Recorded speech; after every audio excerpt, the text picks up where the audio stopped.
introduce our program. So, the Lemelson-MIT Program is a multifaceted program that basically we celebrate inventors and inspire young inventors. So, however, today, especially this evening, we're going to only talk about the invention education programs. So basically, those are the three orange bubbles here. Specifically, we have this Inventive Grant Initiative, we have JV Inventive Grant Initiative, and also the Eureka Fest. And also in today hour's webinar, we're going to talk about other national invention programs we know or we see.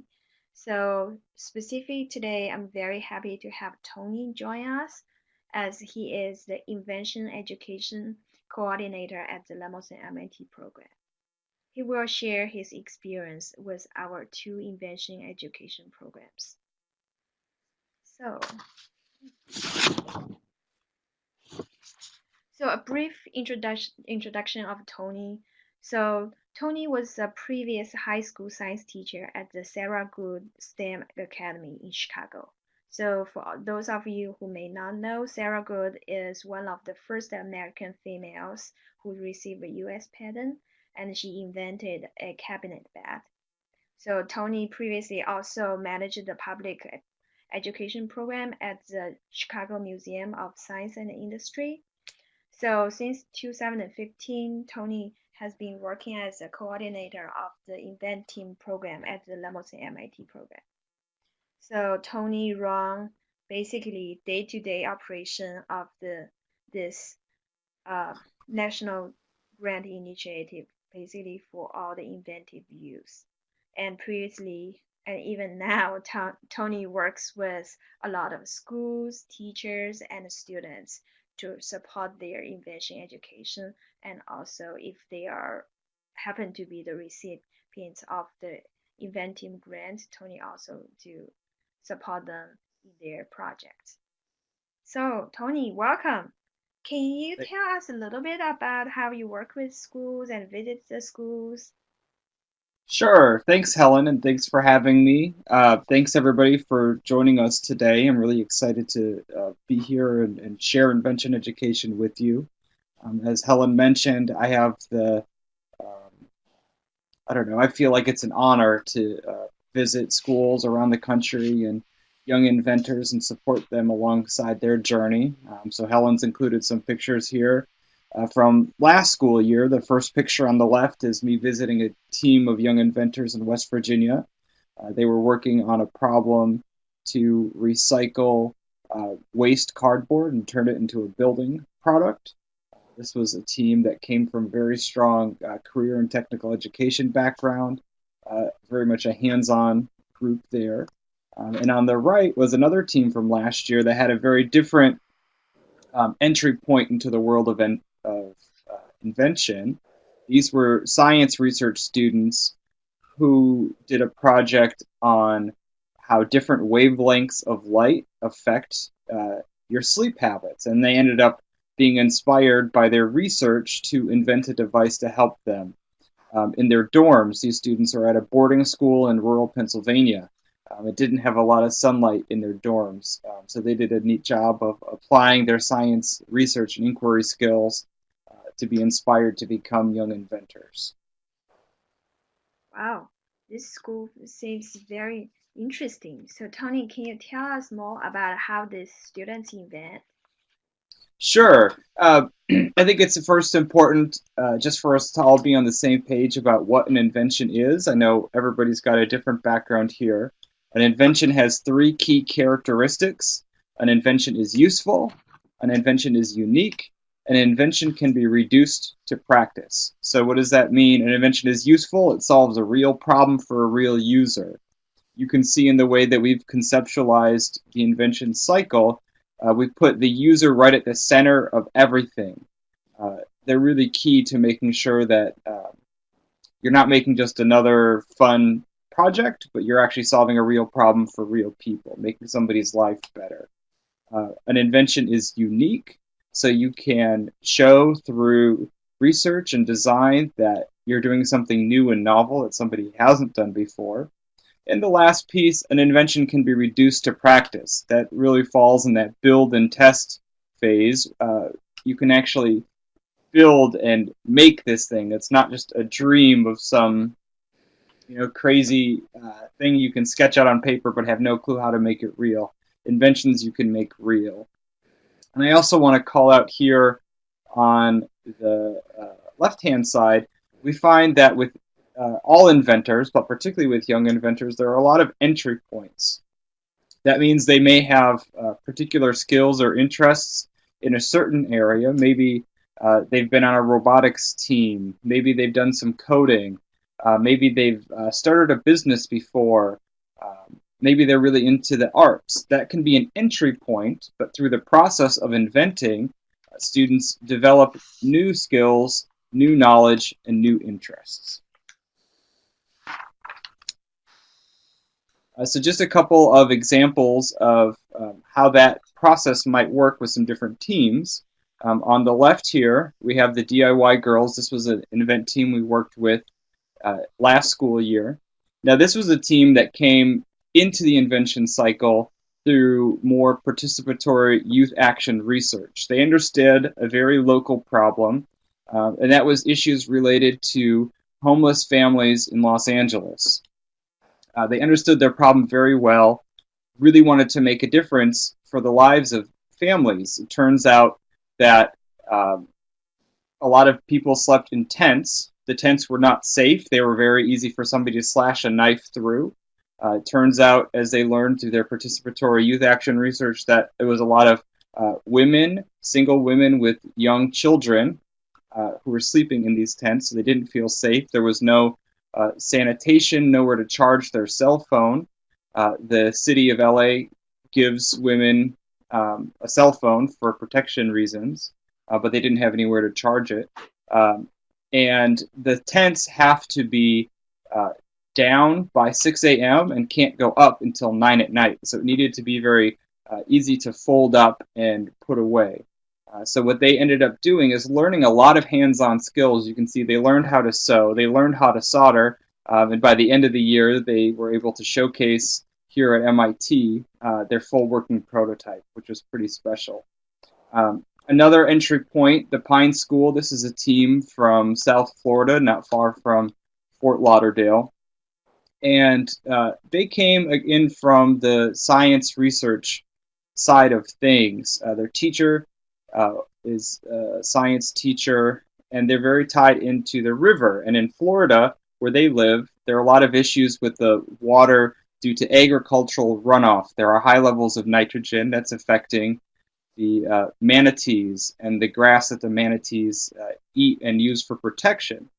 So they ended up inventing a device that is solar powered and can actually collect audio and video recordings to monitor the environment to understand what are the impacts of this runoff pollution. So two teams who both did an exceptional job, but entered the invention cycle through different lenses, but developed a whole lot of hands-on and minds-on skills to be able to see their useful and unique ideas through to reality. Wow, great. These are really excellent invention experiences for the students. So just going back to the invention cycles, to emphasize that we always encourage students and teams to enter from the area where they're good at or they have previous experience with. As Tony mentioned, whether maybe you have students who did robotics team before or may do some other, design team before. So enter from the area they're very comfortable with. And students will have individual skills on the teams. And once they get inspired by their invention projects, kids will learn the math and the science and engineering, all the skills and knowledge when they need it. So basically just emphasize, start with your strengths and use invention as an opportunity for students to learn.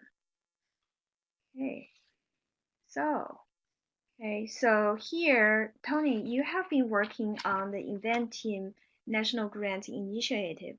But we are aware that today we have a lot of teachers from different school working with students at different levels, elementaries. Let me open that.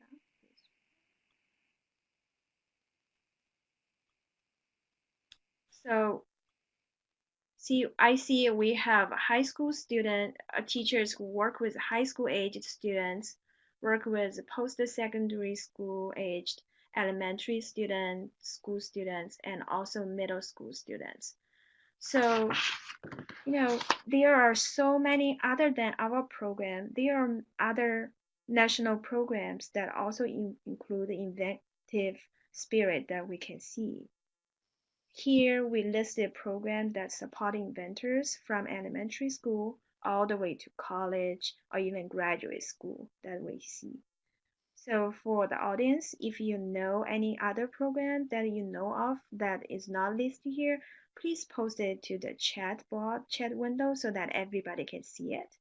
And while people are posting this, Tony, can you talk about some of these programs? Sure. Thanks, Helen. What we have here is really just a very small sample. This certainly is not representative of all the opportunities that are available. These are just a few that frankly fit on the picture. We see inventors developing along a pathway. As Helen said, there are opportunities and experiences in formal programs like this to start very early in elementary school and can carry all the way through college and beyond, frankly. Um, so, as Helen mentioned, we've got the Invent Teams initiative and the JV Invent Teams initiatives in that middle and high school level, but there's so much else that's out there. So I'd like to go through just a couple of different programs. You can see, for example, the Google Science Fair, many of you may have heard of. They run a big science fair. This is really an individual thing. You can see eCyber Mission, for example. That's teams. MESA is a fantastic organization that's in many states across the country, and that works in after-school programs supporting students. But then there's also curriculum, like engineering is elementary, or Project Lead the Way, which some of you may be involved in, or even EPICS for high school. So I would encourage you to take a look at some of these, but I want to dive into a few in depth. The first one I'd like to talk about is the Draper Spark Lab. This is really for that elementary age. The Draper Spark Lab is actually designed for the museum space at the Lemelson Center for the Study of Invention and Innovation at the Smithsonian, D.C., as well as their affiliates worldwide have these physical spaces, but they've developed some fantastic programming that really supports young students designing solutions with everyday materials. You don't have to make big fancy things like some of the images we showed earlier. You can invent with everyday materials. The resources that I use often are the current Spark Lab activities. If you go to that link, you'll find just a list of some problems, some prompts that you can provide to students, and with some everyday materials, paper plates, straws, cardboard, scissors. It doesn't have to be much. Students can begin to conceptualize and design and invent solutions and make them out of those materials. They also provide this great facilitation guide. This has more design challenges in it, but it also gives tips and tricks to help teachers as facilitators, allowing students to do open-ended inventing projects. For some teachers is a little different from prescribing the path of what they ought to make or what they ought to build or design. So these are two great resources, again, for that elementary school age. Another great program is eCyber Mission. eCyber Mission is huge. It is a national competition. It's run by NSTA, the National Science Teachers Association, and it is a program by the Army Education and Outreach Programming, AEOP. This is a lot of fun. So the students, what they do is they choose a mission theme. So they're picking a mission, and the theme is in a given content area. So maybe alternative energy, robotics. They have 5 or 6 different themes you can choose from. And when your students settle on a theme, then they go through and they use their STEM skills and knowledge to actually design a solution. And what they submit, because it's all online, is a mission folder describing their research, describing their design process, outlining what they might build. And eCyber Mission in this grade range has opportunities for recognition locally, regionally, and nationally. So I'd encourage you to check out this website. If your students, small teams, this is teams of 3 to 4 students. I've heard of teachers who will actually have their students do this in class for a grade where they work through. There's a lot of great scaffolding and materials and support developed by eCyber Mission to help walk students through this process. So this is a great opportunity for those middle grades. It's very much a more on the minds-on side of things, but we really like this program, or I do. Of course, we have program offerings as well. JV Invent Teams really fits well in the middle school and early high school level. These are 8 free activity guides you could download on our website, PDF student version and teacher version. These are really designed to fill in a lot of the hands-on gaps that students have to become inventors, like the DIY Girls or the Pine School team that I mentioned earlier. Students going through these activities learn how to safely use tools, learn how to explore new materials like molding with urethane, or working with foam core, or making circuits with Peltier tiles, maybe things they haven't been exposed to before. But it's really helping them build skills and confidence to create useful and unique objects. So it's really a great training ground for more open-ended inventing experiences and opportunities as students get older. And of course, we do have our Invent Teams initiative. This is a national grants initiative. Each year we work with 15 teams nationwide. These teams pick the problem that they want to solve, and they design their own solution over the course of a school year with the grant money that we provide them, up to $10,000. To participate in this, it is a 2-step application process. So the first step, the teacher will fill out some school information, provide us a statement of why they're interested in inventing with young people, and a letter of recommendation. So it's pretty straightforward. We'll select 35 finalists from that application, and they come to MIT in June for some training in how to do open-ended, year-long inventing experiences with their students.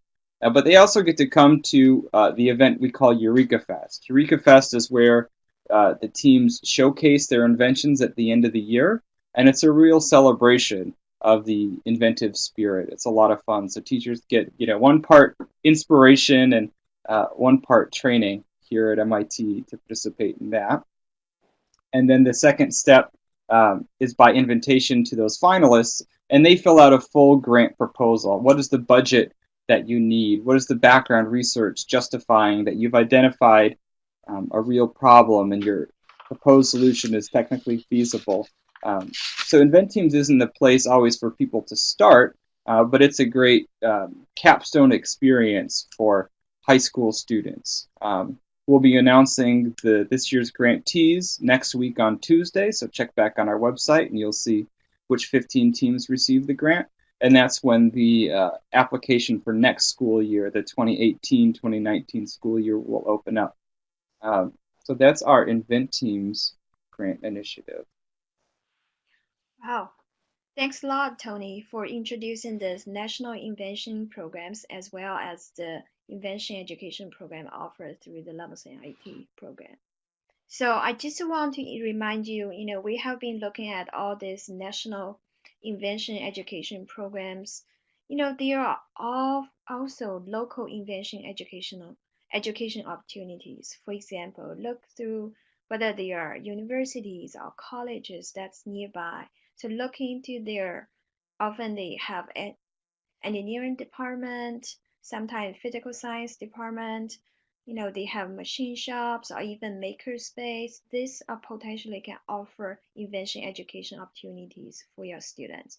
And also now more and more libraries and museums are starting building up maker space and basically can provide use this invention education experiences. Also again, look at your local businesses and nonprofit organizations. I know a lot of nonprofit organizations, they have basically professional engineers and try to donate their time and also the lab space so that they can invite more young students into their lab into the place they are working so that they can get an idea and maybe do some joint projects with young students. Also, another very important one is community education opportunities. And now it's probably they offer a lot of classes on how to make things, how to use some tools, and ultimately you can build some inventions. And I will obviously, if you really couldn't find a program in your local area, why don't you just go ahead and invent an opportunity? You, often people just you don't have those opportunities because people often didn't realize there's this need. So if you go ahead and talk to people about this, and then probably you will be surprised about people how enthusiastic the responses will be. Okay, so here are the resources offered by the Lemelson-MIT program.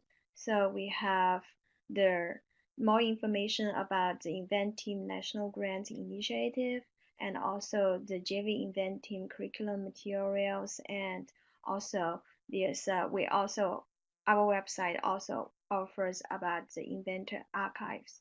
So I will encourage you to look into those curriculums.